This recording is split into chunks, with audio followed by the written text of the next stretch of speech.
આજની બેઠકમાં આપ જાણો છો એ પ્રમાણે માલધારી સમાજ એ અમને ગઈકાલે ટેકો જાહેર કરેલો છે. એટલે માલધારી સમાજના એકતા સમિતિના અધ્યક્ષ નાગજીભાઈ દેસાઈ અમારી સાથે ઉપસ્થિત છે. ગુજરાતમાં મોલે સલામ ગરાસિયા સમાજના 8 લાખ મત છે.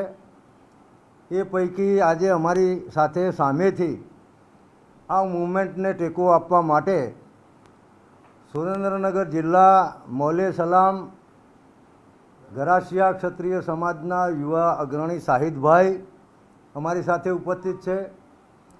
અમારી સવારે કારડિયા રાજપૂત સમાજના અગ્રણી આગેવાનો સાથે, નાળોદા રાજપૂત સમાજના અગ્રણી આગેવાનો સાથે પણ ચર્ચા થઈ છે. એ બાબતે વિગતે માહિતી મારા પછી સંકલન સમિતિના અમારા મુખ્ય સંકલનકર્તા રમજુભા જાડેજા માહિતી આપવાના છે. એટલે આપ સૌ જાણો છો એ પ્રમાણે આજે વૈષ્ણવ સંપ્રદાયના તમામ સંતોના સમિતિના અધ્યક્ષ ડૉક્ટર સ્વામી ગૌરંગ શરણજીજીએ પણ ક્ષત્રિય સમાજની અસ્મિતાની આ લડાઈમાં પોતાનો ટેકો જાહેર કર્યો છે. આ અસ્મિતાની લડાઈ છે, બેન બેટીના ગૌરવની વાત છે. એટલે હું આપને આપના માધ્યમથી એવું કહેવા માગું છું કે આ લડાઈની અંદર ધીરે ધીરે ધીરે તમામ સમાજોનું એ ક્ષત્રિય સમાજને સમર્થન મળી રહ્યું છે. એટલે આપને આ માહિતીથી અવગત કરવા માટે અને હવે પછી અમારી રણનીતિ શું હશે, અમારા કાર્યક્રમો શું હશે, એની ચર્ચા વિચારણા કરવા માટે આપ સૌને બોલાવ્યા છે. હવે હું ભાઈ નાગજીભાઈને વિનંતી કરીશ કે એ પોતે એમના વિચારો વ્યક્ત કરે. સમગ્ર ગુજરાત સાક્ષી છે અને આપ મીડિયાના મિત્રો પણ સાક્ષી છો કે ભૂતકાળની અંદર ગુજરાતમાં જ્યારે ગૌ હત્યા, ગૌચોરી અને ગૌચરણના મુદ્દે માલધારી સમાજ લડત લડતો હતો ત્યારે સૌથી પહેલાં જો કોઈ સમાજ ખુલીને ગૌ હત્યા, ગૌચરો માટે અને માલધારી સમાજ માટે લાગણી રાખીને બહાર આવ્યો હોય તો રાજપૂત ક્ષત્રિય સમાજ હતો.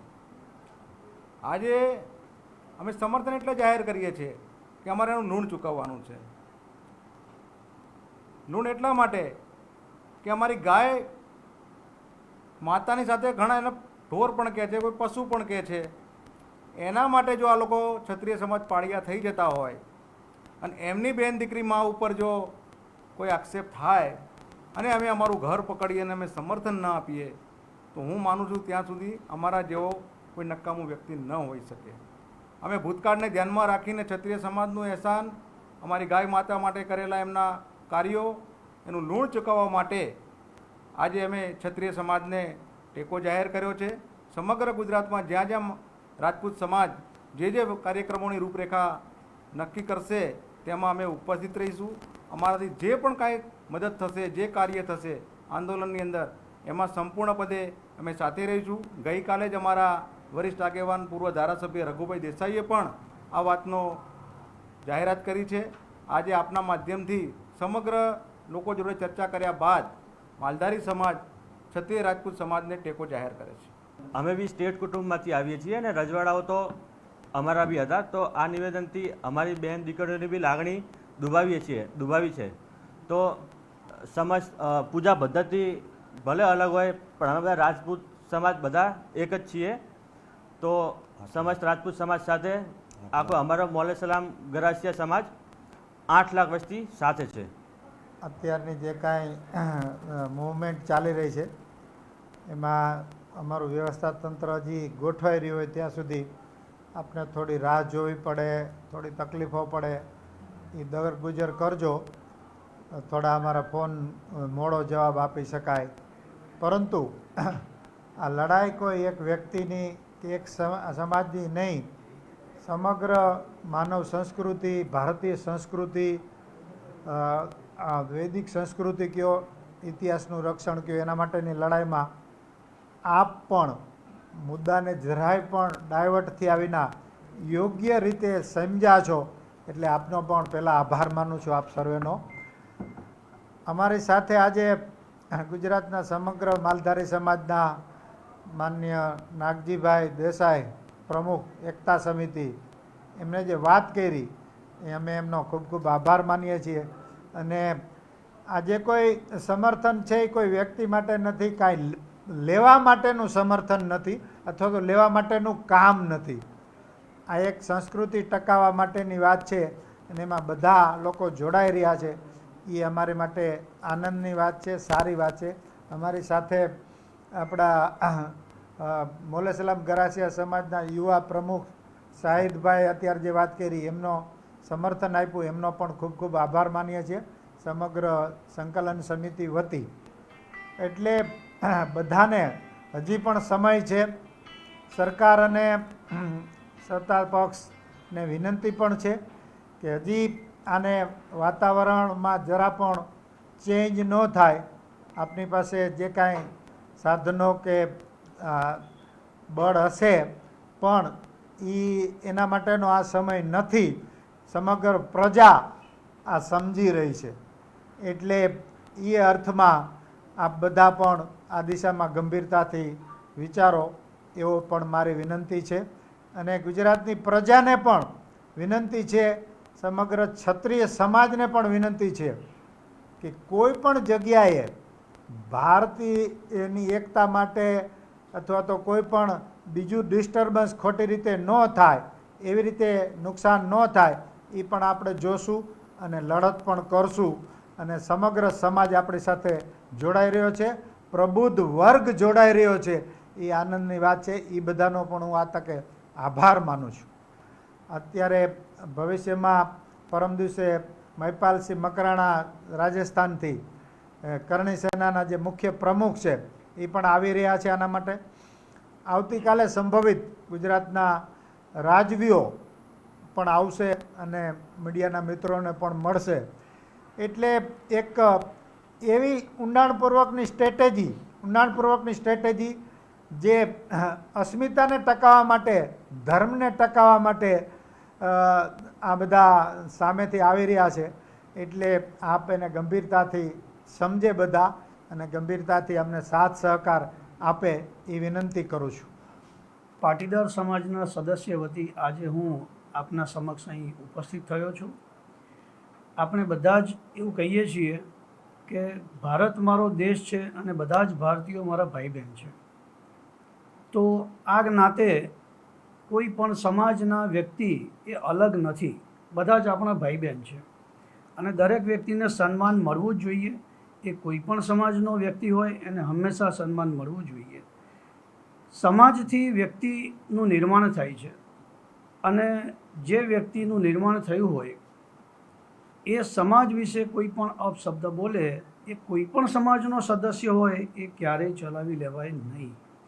અને જે કોઈ પણ સારા પદ ઉપર પહોંચ્યા પછી કોઈ પણ વ્યક્તિ જો સમાજની બેન દીકરીઓ માટે બોલે એ તો બહુ શરમજનક ઘટના કહેવાય અને આ ક્યારેય ચલાવી લેવાય નહીં. અને એના માટે થઈ એક પાટીદાર સમાજના સદસ્ય તરીકે હું રાજપૂત સમાજને સમર્થન આપું છું. જો અમારા મુખ્ય સંકલનકર્તા રમજુભાઈએ વાત કરી એ પ્રમાણે ટૂંક સમયમાં સંકલન સમિતિની અમે બેઠક કરવાના છીએ. અત્યારે અમારી સાથે આપે વાત કરી એમ જે સમાજો જોડાયા છે ભવિષ્યમાં પણ જોડાવાના છે.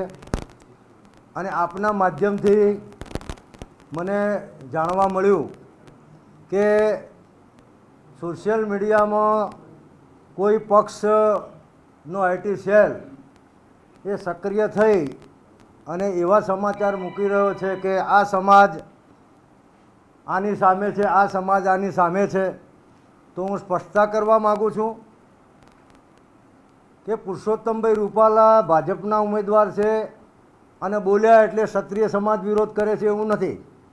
કદાચ કોંગ્રેસનો કોઈ પણ આગેવાન અથવા આપનો પણ કોઈ આગેવાન અથવા કોઈ પણ રાજકીય પક્ષનો કોઈ પણ આગેવાન એ આ પ્રમાણે બેન બેટી ઉપર જો એને વાણી વિલાસ કર્યો હોત તો એનો પણ ક્ષત્રિય સમાજ એ વિરોધ કરતો. આપના માધ્યમથી ખોડલધામ, સરદારધામ વિશ્વ ઉમિયા ફાઉન્ડેશન, ઊંઝા ઉમિયા સંસ્થાન અને જે બી સંસ્થાઓ છે પાટીદાર સમાજની, એમને અમે વિનંતી કરીએ છીએ, જ્યારથી આ વિવાદની શરૂઆત થઈ ત્યારથી ક્ષત્રિય સમાજે એક જ વાત કરી છે કે ક્ષત્રિય સમાજ એ કોઈ પણ સમાજની સામે નથી, પાટીદારની સામે પણ નથી, કોઈ પક્ષની સામે પણ નથી.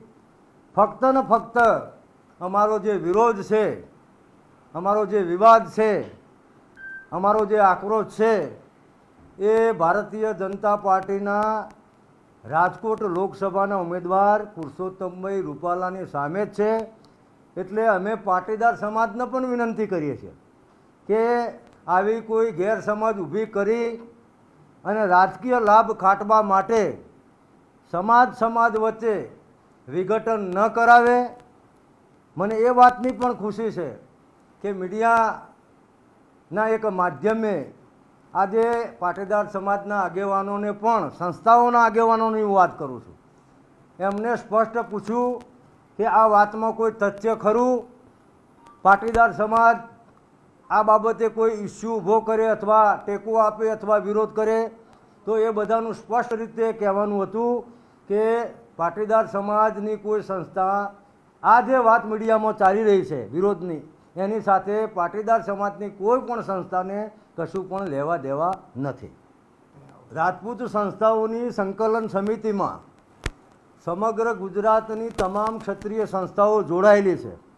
આ એક નેજા હેઠળ, આ એક બેનર હેઠળ, એટલે કરણી સેના પણ આ જે મૂવમેન્ટ છે, આ જે આંદોલન છે એની પ્રક્રિયાનો એક ભાગ છે. અને એના ભાગરૂપે કરણી સેનાના સમગ્ર દેશના અધ્યક્ષ મહિપાલસિંહજી મકરાણા આવી રહ્યા છે અને એમની તમામ પ્રકારની વ્યવસ્થા, એમના તમામ કાર્યક્રમો, પ્રેસ કોન્ફરન્સ, સભાની જવાબદારી કરણી સેનાના અધ્યક્ષ, અમારા ગુજરાતના પ્રદેશ અધ્યક્ષ ભાઈ શ્રી વીરભદ્રસિંહજી જાડેજાને સંકલન સમિતિએ સોંપેલી છે. એટલે જ્યારે એની વિગતે માહિતી આવશે ત્યારે અમે જરૂરથી આપને આપીશું. પણ અમે કહેવા માગીએ છીએ કે સમગ્ર ભારત દેશના 22 રાજ્યોમાં આ ચળવળને લઈ જવા માટે, આ આંદોલનને લઈ જવાની રણનીતિના ભાગરૂપે પોતાની ફરજ સમજીને મહિપાલસિંહજી મકરાણા એ ગુજરાતમાં આવી રહ્યા છે.